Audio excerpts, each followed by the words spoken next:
day. Good morning, everybody. Welcome to today's edition of the Daily Market Commentary. I'm your host, Chuck Fulkerson. Going to do what we do each and every day, taking a look at the same 10 to 12 futures markets, identifying potential turning points and breakout trades. For those of you new to the channel, do me a favor, click the subscribe button down below. Let's go ahead and dive right in. So on the S&P yesterday, I kind of thought that, you know, with our with some of the momentum that we had built up, we had a potential for a reversal at this purple area here. Let me get rid of the blue line. We had a potential for a reversal at the purple area, remembering that those purple areas are always going to be slightly lower probability. And if you take a look, when price did get down into that area, we had price gave us one touch out of the area, and then we kind of came out of it a little bit. We came back down into it and then popped all the way back up to kind of what would be our fair price value area, as the way it came into the level just didn't give us a whole lot of strength on the arrival. Price then came off of this high wick and broke through the area, tried to come back up, and we're just unable to hold that level. So good probability on this one for most of you that you probably got out either at a small loss or a break even if you're moving your stops. Depends on how active that you manage those positions, or maybe you just didn't take them, right? The 15-minute level may not have been your cup of tea. Everyone's got their own risk tolerance and what they're willing to do. So now what am I looking at? Well, I do have a couple of potential areas as we're, you know, kind of in the move in a slightly downward trend now on the hourly chart. I've got lower swing lows and lower swing highs, and we broke out.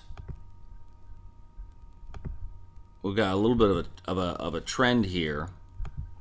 Broke below that area. Now I'm not willing to look at that yet until I look and see what the Nasdaq is doing, because what the Nasdaq is doing is going to be a big part of that. So take a look at the Nasdaq. Well, in the Nasdaq, we have made our way down to our potential long entry on the hourly chart. In the Nasdaq, we had a really strong sell-off yesterday in the FANG stocks, and so since we had that really strong sell-off, it was able to pull us down to the area that, frankly, I didn't think we'd make it to yesterday.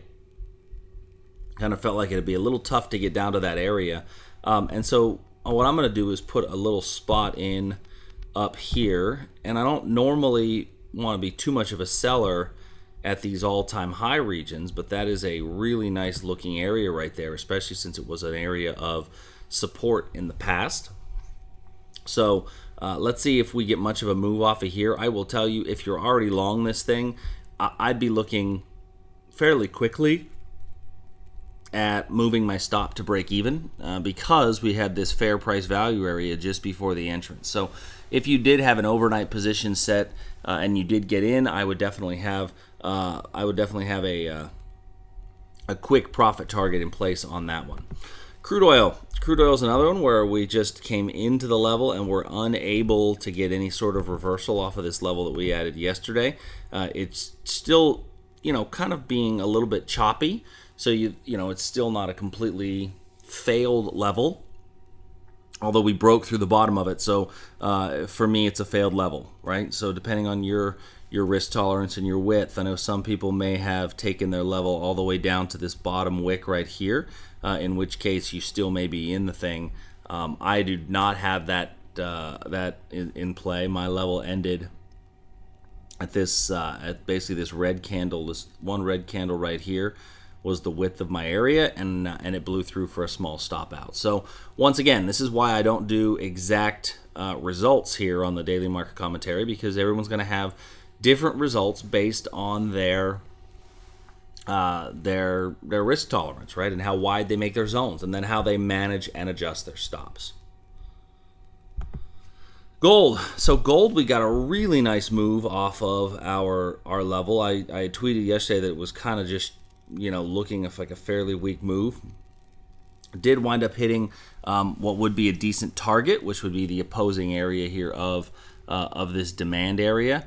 So this is this level, and then we've hit this area again. I'm going to remove it at this point. because we don't have a whole lot of strength built in it. If we get above here, this could serve as a bit of a double bottom.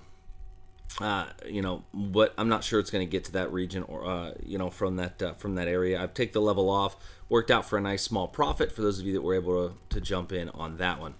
Bond market. So in the bonds, another one where I just got hammered on the 15-minute level. Remember, these 15-minute levels always have a slightly lower degree of probability.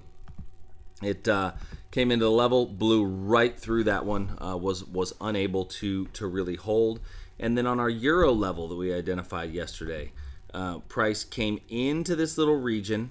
We did break down out of it to the opposing fair price value area. So that one did move for a nice little 2-to-1 position on there before then the stop out occurs, coming back up. So this is one of the reasons why I'm a huge fan of not just plain set it and forget it, because if you just do plain set it and forget it, you know, when you set it up, your target may have been down here. And that one worked out pretty well for a nice little 2-to-1 move down into this region there. Now we've kind of come back up from that area, and looking at this on a bigger picture, just kind of seeing the 4-hour bigger picture, we're still inside of that one-day European, the ECB move that we had in one day.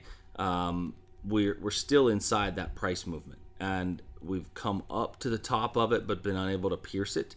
And I think that as we're inside of that price movement, it's still tougher sledding, if you will. And mind you, this is still a 4-hour chart that we're looking at, so it's more of what my friend Sam would call the Goliath chart. But I do like this for a potential breakout area if we do get back up above, because it was on old support there on the left, acted as resistance 3 or 4 times. And that would be our potential breakout long above that area. Looking at Canadian, so the Canadian dollar, our reversal was way down in here. Price has not come back into that level as of yet. We'll see if it comes into that level sometime in the next week or so. Other than that, we're still continuing that upward trend, and you could theoretically take a breakout long above all this noise right here, because you have that long upper wick. That long upper wick serves as potentially room to roam. When I look at that on even a 15-minute chart, it shows up as a breakout potential as well right here because of those upper wicks in there. And there's really not a whole lot of stuff inside of that 15-minute level, so there's room to roam. So if you were so inclined and wanted to take a breakout above some of those highs from the overnight, I wouldn't be mad at you. I think you may get a little play off of that. Last, certainly not least, Great British Pound, Japanese Yen, Nat Gas. So our Nat Gas breakout, we got a nice little move off of it. It has not really done a whole lot of follow through on it, so your stop should at least be down to break even. Maybe you took a little bit off the table already, but that one moved down for a really nice profit, and it's kind of come back to a potential entry point. So if you didn't catch it the first time, you got a decent shot at it again, acting as resistance. Great British Pound. What's funny is that we haven't seen the pound do a whole lot. There's still a lot of talk about how the Brexit is occurring, and we're still kind of holding off on any movement in that one. Nothing really has set itself up. Japanese Yen, we're getting close to this entry. I'm not a huge fan of it so far because, this is kind of building up. So just keep an eye on the arrival into this, and I'll keep an eye on the arrival into this as well, and may make some sort of a change or some sort of adjustment as we come into that area. So if you guys have any questions, please do me a favor, send me an email, chuck@iiefinancial.com. Whatever I can do to help, I certainly will. Appreciate the time today. I will see you all soon. Later.